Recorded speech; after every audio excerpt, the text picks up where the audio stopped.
प्रेमिका सोलोमी मृत्युर 1.5 मास पर सामना को आसिले लव हांसदा। तेबे सोलोमी कौन थिला संपर्क से नहीं स्पष्ट कलेनी। यूट्यूब रे एक वीडियो पोस्ट करी लव कहिसंती मु कौनसी निर्यातना देनी, मो विषय रे से सब जानी थिले, एमिति किछि मु भूल करनी जे जनक जीवन चली जीवो, सत्य दिने ना दिने सामना को आसीबो बोली वीडियो माध्यम रे कहिसंती लव।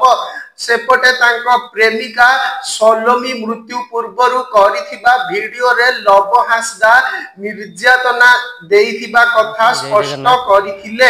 तेबे निर्यातना अभियोग को स्वीकार करिनाहंती लव हांसदा।